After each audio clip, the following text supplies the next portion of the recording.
Okay, new series. This time we have Europe's 5 most powerful countries versus the rest of Europe. So the 5 most powerful are Russia, Germany, France, UK, and then I had to choose either Italy or Turkey. However, I got contrasting results. Italy's probably more powerful, but Turkey has more people. So, I went with Italy because, I don't know, I just did. So if you're Turkish, don't get mad at me. And I don't really care what you think. So, yeah. So, this war, it also makes it, I thought about including both, but that would have been too unfair. So this was actually rather balanced. The blue team obviously has, like, really powerful countries, but the red team has the strategical advantage in how Russia's cut off and how they could attack from, like, a bunch of sides, how Spain they still control, and how because Spain, like, has mountains, so it's gonna be hard to invade for the French and for anyone, and if they could take out Russia, then they only have, like, one bit to focus on. However, and they also have powerful countries like Ukraine, Poland, Turkey, Spain, the Benelux region, however, the blue team obviously is very powerful. No nukes will be used, and let's begin. So, the first thing that happens, war declares, blah, blah, blah, blah. I'm not even gonna try to come up with a scenario where this happens, because it's so unrealistic. So first, a few things happen quickly. First of all, Kaliningrad falls to the red team. This is because it's too far for Russia to try to, like, save. So even though it's hard to invade, the red team realizes it's important that they take it, so they do. However, the blue team manages to capture Malta as well as Ireland. So that's good for the blue team, and also good for the red team. Yeah, so those were just the quick things that happen. Next is the Danish mainland, so the Jutland Peninsula manages to fall, as well as this first island. However, the second island is better defended, as well as that's where the capital is on. However, the Benelux region was not so lucky, and a combined French-German attack was able to take it out. So if it's not obvious, the blue team's strategy is kind of to take out everything in the west and kind of have, like, a united front here to try to take out Europe and then hopefully meet up with Russia. However, in order to do that, they'd have to take Spain, which will be very hard, as Spain has a lot of defenses set up along the Pyrenees.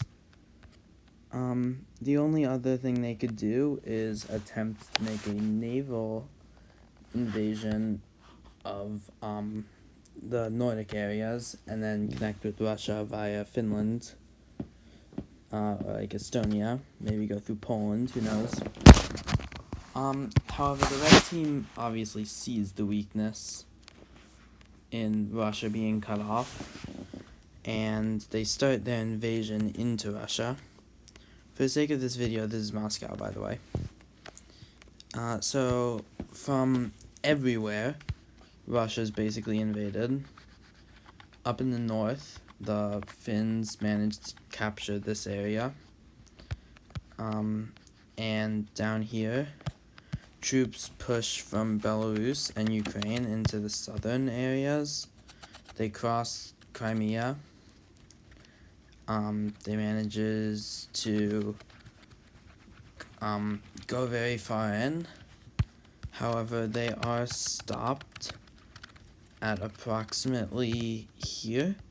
So minor advances have been made, and the city of St. Petersburg is under siege. I know, it's really amazing. However, Moscow is yet to fall, and St. Petersburg, actually, it does fall. From here, Russia can't really do much. However, they try to hold on. They just lost one of their largest cities, but they still try to they try to remain strong. However, the red team is too powerful, and Moscow eventually does fall. So this is big, as now the red team has knocked out the Eastern Front. Is that realistic? Maybe.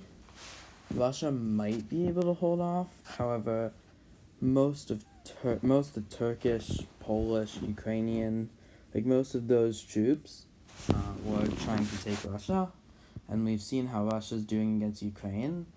Not well. So if Ukraine is able to fend them off, imagine how they'd be able to do with the help of Turkish and Polish troops in just taking Russia out. It's unrealistic. I don't know.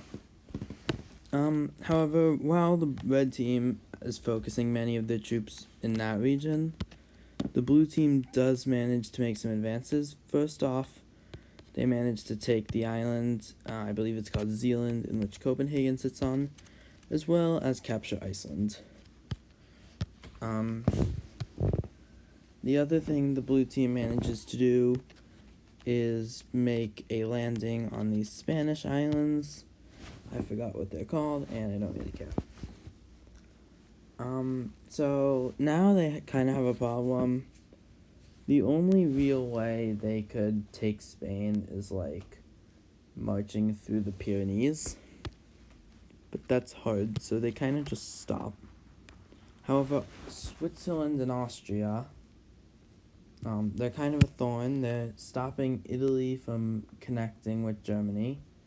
However, they're hard because they're mountainous regions, so they're very hard to invade. So instead of invading there, the blue team takes advantage of the fact that most of the red team troops are still in Russia, and they invade the Sudetenland, and from the Sudetenland they manage to get into Austria from behind, and then Switzerland, I know it's hard to invade, however, they get into Austria from behind. Instead of crossing the Alps, they just go around. They capture Vienna, the rest of the country surrenders. And because Switzerland is really hard to conquer, they decide to wait. So Switzerland exists. The borders are still heavily defended though. However, the rest of Czechia and Slovakia do end up falling. So now the blue team has two thorns. They have Switzerland and they have Spain, while the red team managed to take out Russia, which was very big. However, I don't really know. The next thing that happens is the blue team takes out Hungary, so many of the troops that just took out Czechia and Slovakia, they're still there. Hungary is relatively flat, it looks like, so Budapest falls, and then Hungary does surrender and manages, and that's it. Hungary surrenders, as well as Slovenia. Both those two fall to the red team, or to the blue team. However, the red team has managed to gather their troops back, and they, now with many of their troops in the east, including Turkish troops, they start making their counteroffensives. So the first thing they do is retake Hungary and Slovakia, which goes rather okay, as there's a lot of troops still stationed there. The red team does manage to recapture them, as well as capture Czechia. From there, they march into Austria, viewed as liberators, and they reconnect Switzerland. Many of the Swiss troops do are obviously happy about the new connection. However, a ton of troops are now in Switzerland, and it's looking like they're about to invade France, which would be a bold move. So the blue team sends a ton of troops to France. However, they decide not to, and they basically go around Switzerland. They basically don't invade France, and they spearhead Italy. They basically spearhead towards the sea in Italy. Yeah. So they start pushing into Italy. They were stationed around here, so it looked like they were going to invade France. However, no, they went down towards Italy. They crossed the Alps and made it here. They managed to cut it off from Austria, or from France, and were able to capture Genoa. From there, Slovenia forces in Hungary and Croatia push into Slovenia. A rebellion pops up in Malta, and much of the northern Italian plain is captured, and then a push down into the Italian peninsula begins. They manage to cut off Rome. Sicily and that area falls, and eventually Italy does lose. Yeah, tough. Sardinia also falls with them. So now that they took out Italy, all they have left is like the core Western European places. So they have a few options here. One is to try to recapture a few places. The other is to go through France. And they choose the go through France option. So a combined Spanish Italian force. Really just forces from like Spain, Italy, Switzerland, that whole area, decide to cross the mountains and try to take France. So in Switzerland, it's somewhat flat, so a push is made, as well as Italy, and they push up from Switzerland a lot. They managed to capture Strasbourg in Alsace-Lorraine and the whole region. This big as now they're into like the flat area of France. Down south, they managed to push up. The French army split. That's why it is going so bad. And a lot of armies got captured in Italy. A landing is made on Corsica, and the island falls. Spain retakes their islands, and with the French heartlands now under attack, with the flat land, with the mountains, natural advantage gone, both sides make a spearhead towards each other, but are stopped at Montpellier. I'm looking at a map right now. I don't actually know this, but they can't quite connect. They're stopped at Montpellier, so they many German troops do manage to actually push them back from there, so their connection doesn't work well. However, troops begin pushing towards Paris. They don't quite capture the city, but they're close. They are able to capture Lyon in the south, and eventually they do manage to meet up with their Spanish counterparts.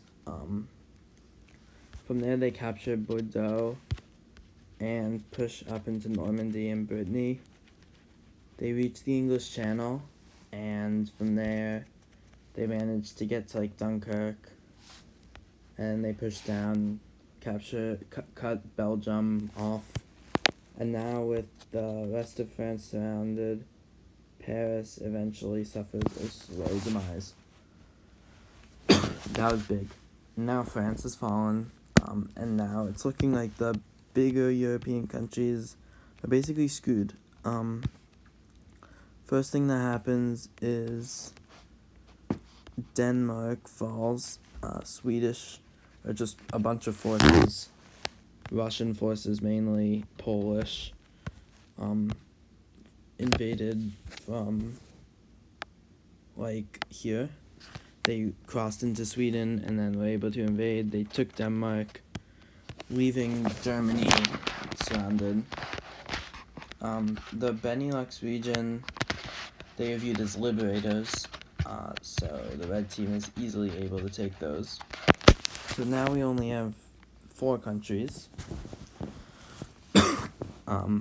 However, Germany is surrounded, so it doesn't look great for them. Danish forces push in from the north, and they eventually capture Hamburg, Germany's second largest city. In the south, we have the main, Turkish, the main red team force push into Bavaria, and they take southern Germany. So now we have a Polish attack going into the east. Wow, a Benelux and main red force pushing into the Rhine region, which they managed to take. And the Polish forces managed to capture Berlin. So now there's only 3 countries left. First off, a landing is made in Iceland and the island falls. And now you know how this goes. You can't invade the British Isles. However, you can when you have the naval force of all of Europe. So, on landing is made in Ireland. They take the country back. It's liberated. And then from there, Northern Ireland is easily invaded. The red team sets up a naval.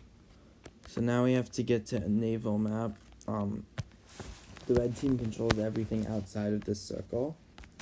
However, the blue team still controls this whole area. So what the red team does, they start a slow advance. They look at every direction. They manage to split the blue navy. They take back these islands in Scotland. I think those are the Orkney Islands. They managed to reach the English coast, and naval superiority is asserted. Eventually, a landing is made in about the middle of the island of Great Britain. Quickly, they push, capture Liverpool, Manchester. From there, another landing is made in Scotland. Edinburgh and Glasgow fall. Wales surrenders. And finally, the south of England and London surrender.